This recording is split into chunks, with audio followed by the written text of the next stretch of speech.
الكريم سلمنا على اشتغالي بفروض وسنن.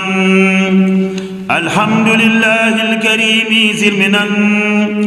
على اشتغالي بفروض وسنن. شكر جوالي أنه قد ساقني لوطن به نفى ما عاقني وقادني إليه بالتحلي من بعد ما هذب بالتخلي وجرني فيه إلى العلوم والفوز والعمل بالمعلوم. ثم صلاة بسلام تبعا على الذي قصدي أن أتبعا. هل الذي من بمراده اقتدى في السر والجهر يكون مقتدى.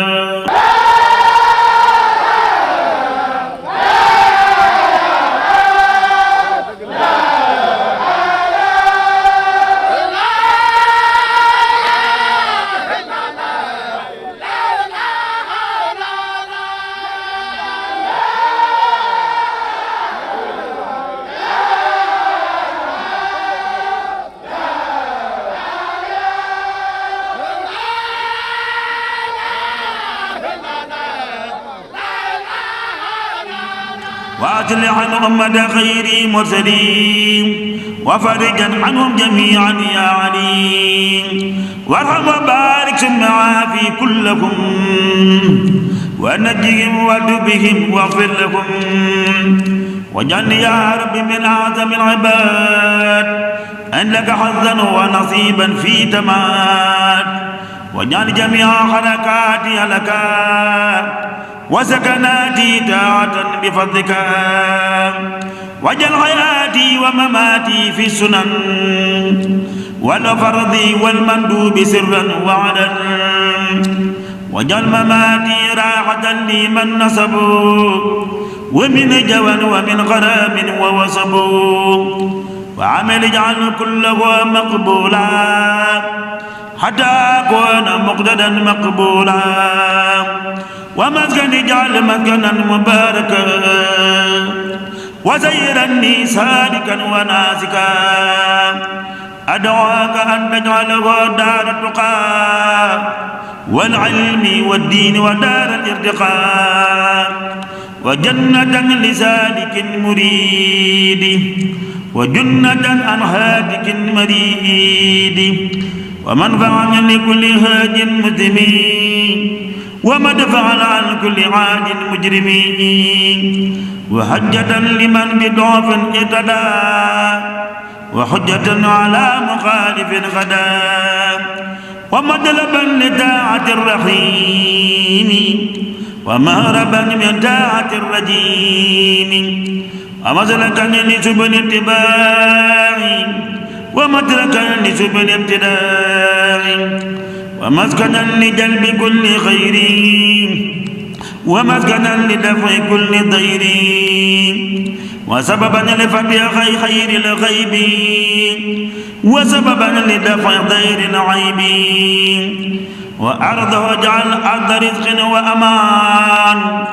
ورحمة وسعة كل أوان.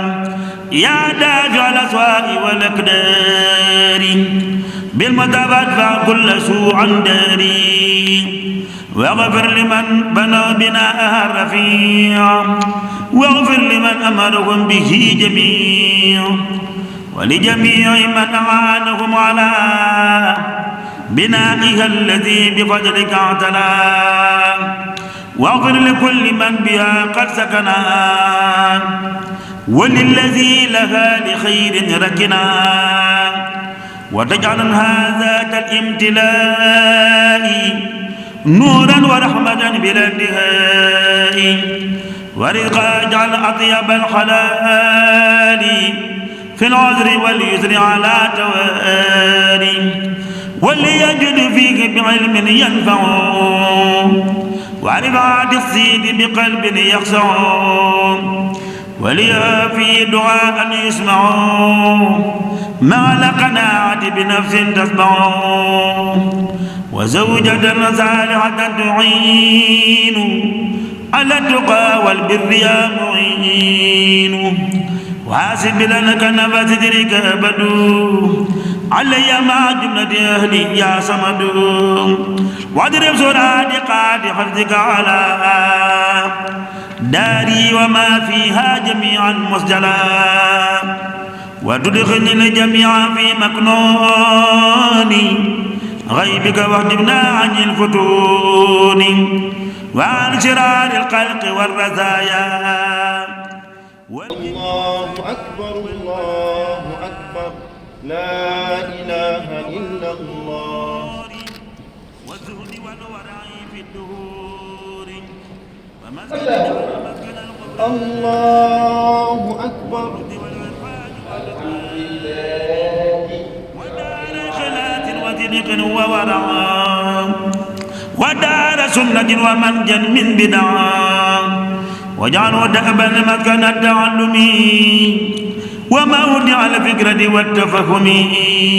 fii li fi nekkoon ak li fi nekk tey bariwul ñu ko wuute donte am na waaye bari na ñu fekk ñaar yëpp. at yu néew ci ginnaaw rek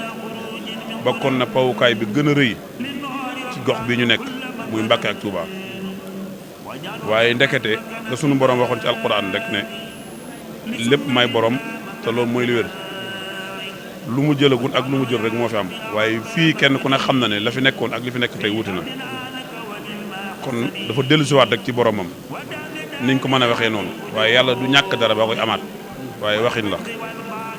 jëmm ji ko def nag te ji bokk ci ji mujj ndéegun yàlla na ubbi yeneen yu bare bare te ñu fekk kenn ku nekk xam na liggéeyam ñu bari nag xam nañ ko ci ubbi juma ak waaye lu baax la waaye nekkul ci loolu rek ay junni nit yoo xam ne sunu borom dogal na